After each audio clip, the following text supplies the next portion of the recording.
I'm 32 now. I'm hoping to make one more run and try and make the Paris Olympics. It would be such an awesome experience, and for me, I haven't won an Olympic medal, so I'm really, really hoping that we can get together as a group and pull out a really awesome performance and get back on the podium, which is a really, really tough challenge to do. There's so many countries around the world that play basketball at such a high level. Ever wondered what it's like to be an athlete on the world's biggest stage? And what really goes on inside the village? Let's find out. Legends with Bevo, the road to Tokyo. Thanks to Anytime Fitness Glenelg, Renelec Electrical Services. Marianna Tolo, great to have you on Legends with Bevo, the road to Tokyo. Now, obviously, it was a disappointing campaign in the way in terms of it ended for the Opals, but a lot of positives to take out of it. And you personally, you had a breakout game against Puerto Rico and what was an amazing game for the Opals to get into the quarters. You scored 26 points and had 17 boards. Talk us through that game, and then we'll obviously talk about the US game after that. Yeah, look, our backs were kind of in a corner, and the only way we could get through and get onto the quarterfinals was to fight out of that. And I think, we worked to our strengths that game, which was our size advantage because Puerto Rico were quite small. So that's why I kind of had a big impact in the game, because I came in with the mentality that I knew that I had to step up and really focus on going to work inside and playing a big physical game in there. And, I can't take all the credit because it's a team sport, and my teammates were really good at getting me the ball and helping me out with some really good passes as well. 17 boards is probably the most rebounds I've ever had in my life. So I think it just kind of spoke to the desperation of the moment, because we knew that we had to win by 25 points or more to get through the quarters, which is crazy. And I'd never experienced something like that before. And I think, in that first half, everyone kind of knew we had to win by so much and wanted to, but couldn't quite find the way to do it. And we just ground it down. And over time, we were able to find our stride and smash out that game, which was definitely a highlight of the tournament. I, like the whole of Australia, was watching the game with bated breath, and obviously, like you mentioned, at halftime it was a bit scary. And I'm like, "Come on, girls, you need to win by 27 plus." And then you did such a great job of doing that. And even though it came down to the dying seconds, but was there a feeling at halftime where you're a little bit sort of thinking, "Oh, is this going to happen?" Or were you pretty confident that you could still go ahead and have a big second half? Oh, there's always that doubt in your mind, like, "Oh no, are we going to be able to pull this out?" And we went into that game with the approach that we only had to win each quarter by about 7 points. And if we did that, then the result would take care of itself. So at halftime, we weren't 14 points up like we'd planned. We knew we had to pick it up even more, and just kind of had that goal of being up by 10 or so in the third quarter. And we started to do that, which was great. And we did it through our defensive intensity and forcing them to make some turnovers, which we could punish on, and some really nice hands and steals from players, and really running the floor as well. That helped us to increase the lead. Do you feel as though going into the game against the US, like you've sort of used up all your petrol tickets because you put so much energy into that Puerto Rico game as well? Or is it just the fact the US is such an amazing side? I think credit to the US. They are an amazing team. They're so powerful and have been so dominant over the last 30 years in women's basketball. They've won every Olympics. So they're really, really strong. And whenever you have, and you can see that when the Boomers play the US, when our Gems under-19s team play, whenever you give them a sniff and you make a couple of mistakes, they really punish you, and they punish you with scoring, shooting the lights out. And then it happens really quickly where that spread gets out to 15 points, and it's really, really hard to get back from. So it's always tough to play against the US. They are gettable. We showed that in our practice game that we beat them, but we need to do it when it counts in the tournament play. I guess a bit like the men's as well. They were up by 15 in the second quarter, and then they got run over in the game against the US. So, but like you said, it's certainly both in the men's and women's a lot of exciting things to take forward going into Paris.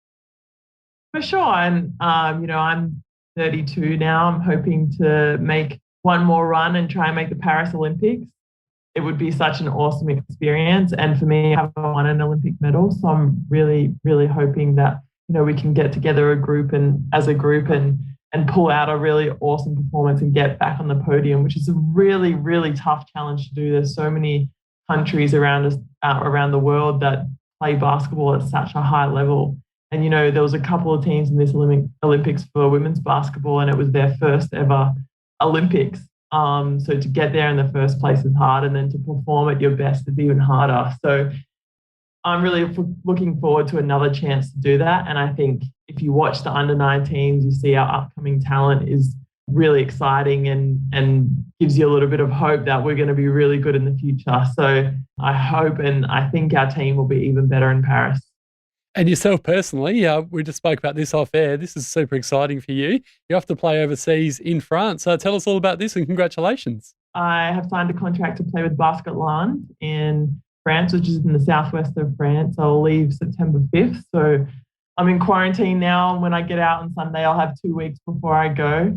And so I'll be heading overseas and playing there for 9 months. We'll play in the French League as well as Euro League. So we'll play a number of games against different teams all over Europe and try to win that and be the best European team. So it's a really good competition, and it's been 6 years since I played there last. So I'm really excited to be back in France playing for a team there.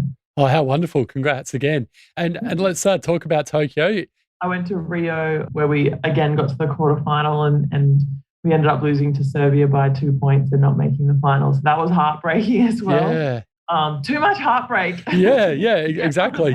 Well, how did you find the difference between, I mean, obviously you've spoken to other Olympians that have been there this year at Tokyo and they've talked about the COVID protocols and what have you, which we all know about, but how did you actually find the difference inside the Olympic Village between, you know, Tokyo versus Rio 2016? I think it could actually be turned into a bit of a benefit in some ways, because in Rio, we could go watch any other sport, do other things, whereas in Tokyo, it was literally we stayed in the village and went to your sport and that's it. So there was this real sense of everyone getting behind each other and really supporting each other. We had areas set up where there were, you know, fold-out chairs in front of TVs and a cafe area where everyone would get coffees every day. And everyone was really in tune with what was going on and who was competing for the day and cheering each other on. My favourite moment was towards the start of the Olympics when Brendan Smith was in his individual medley race, and it was really, really exciting because he came from behind and there was a group of us there and we were all screaming at the TVs, and he ended up winning the bronze medal, and it was such a special moment, and it really, really, I guess, inspired me for the rest of that Olympics. And where were you when the Boomers obviously won bronze? Because the whole of Australia was celebrating, and no doubt you Opals girls were too. Where were you when this all happened? Well, I was actually in a plane coming home. So no. Worst timing. We'd just taken off and we were in the air, and I looked at the time and I was like, I think I can buy Wi-Fi here. So I bought an hour of Wi-Fi, started just before halftime, and the hour cut out with 2 minutes to go in the game. But then they were up by 16 at that point anyway. So I figured, they've got it in the bag. I don't need to buy another hour. And sure enough, when we landed in Australia, I was very happy to hear the news that they had actually won. Oh, that's so lucky. Imagine if it was a close game and you couldn't watch the end of it. I would have bought another hour if it was a close game, that's for sure. Worth it. Oh, classic. And I heard some interesting stories about, I saw on social media all the Aussie Boomers boys celebrating, and there was other athletes involved in that as well. Was there a bit of envy that you weren't able to be a part of that celebration? Yeah, for sure. I think it was so fun watching them celebrate, and what was such a hard-earned victory. You know, it's so pleasing to see that the way that they played and stuck together and what they did, and the way they did it, it was just beautiful, and they really, really deserve to celebrate. We wish we could have celebrated with them, but at the same time, I think everyone wanted to get home and start the quarantine process so they could go and see their families as soon as possible. So yeah, it was a bit of catch-22. And how'd you go with playing basketball without the crowds as well? Because obviously that's with the swimming, there was the teams allowed and you sort of had a bit more of an atmosphere. The basketball didn't seem to be that way. Yeah, look, I think part of that was because our stadium was an hour away from the village.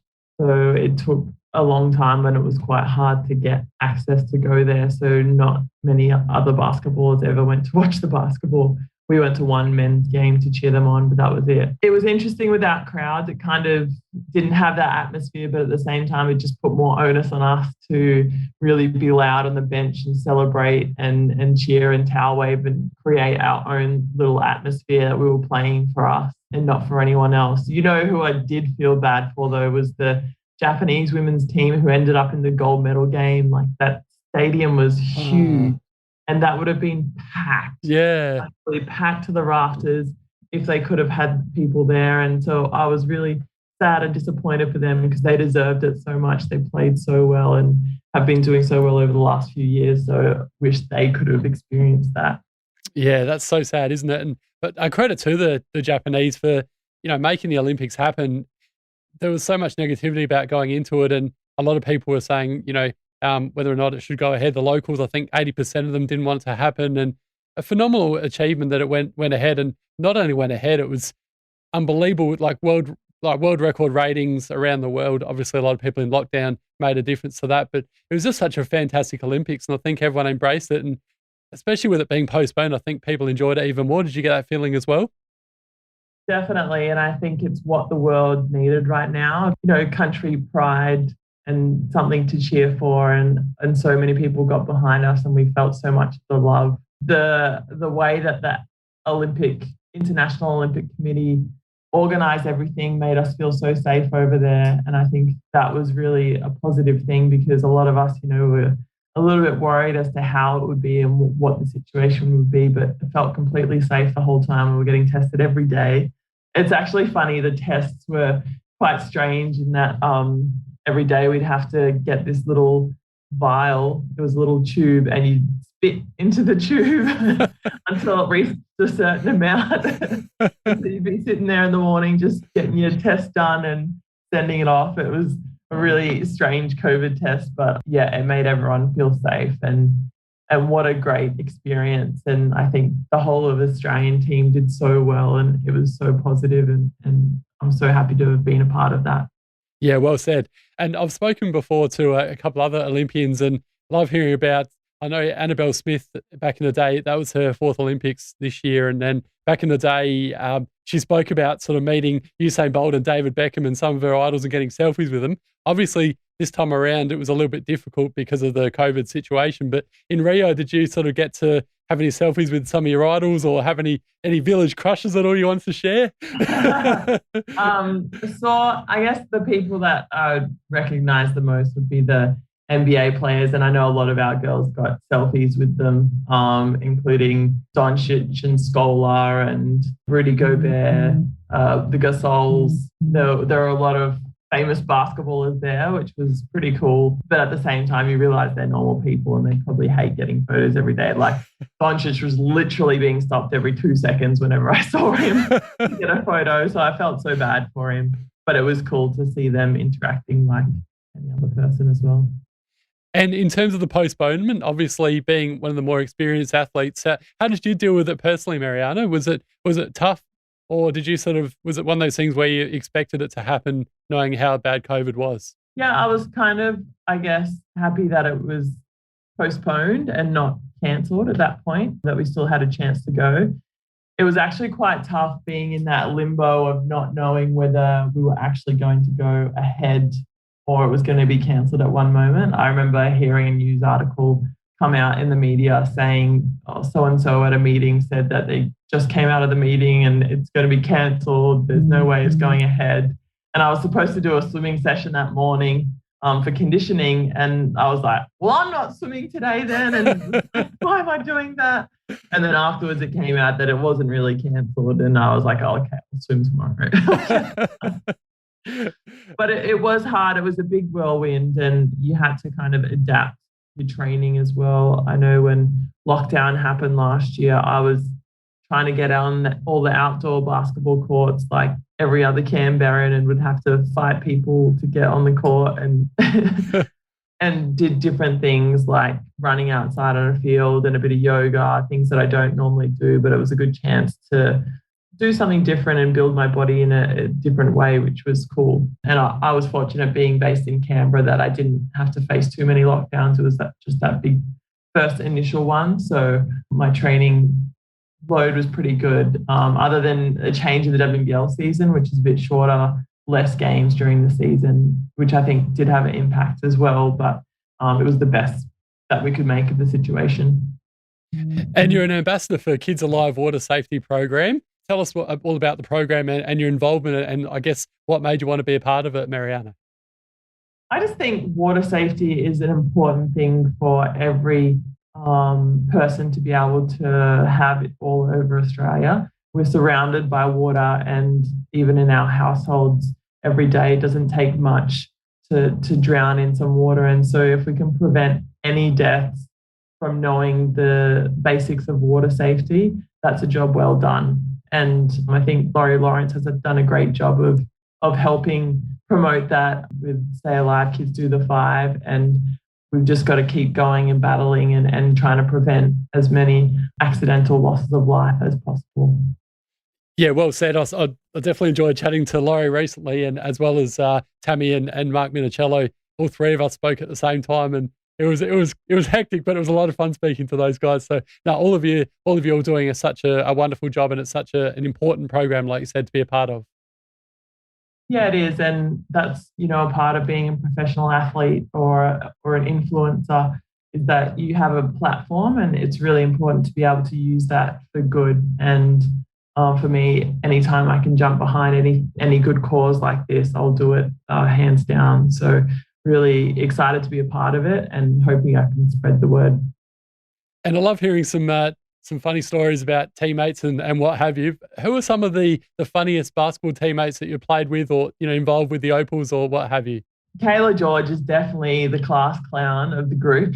She's always bubbly and energetic and making jokes and just being her general funny self. It's great. Also, Tessa Levy loves to throw a prank in there every now and then. So, please share. I love hearing the prank stories. She'll be one to surprise you in the hallway, come around a corner, and just scare the hell out of you. That's gold. She loved the dad joke, so I love hearing those as well. Have you got her back, or? Not really. No, you're too scared to? I'm not as sneaky. I stand out a bit more. Oh, that's brilliant. And what's the most embarrassing moment throughout your basketball career? Gosh, I don't know. I think one Opals game that we had in Cairns once, I can't remember. I think we might have been playing against China, and I did something down the offensive end and then went to turn and run around back on defense and just totally tripped and fell flat on my face. And it was, no. In hindsight, it was funny, but it was quite embarrassing at the time. Oh, that's nasty. Hopefully you didn't injure yourself too bad. No, it was fine. And finally, the question that always stumps people, 3 famous people, alive or dead, who you'd love to have dinner with and why, Marianna?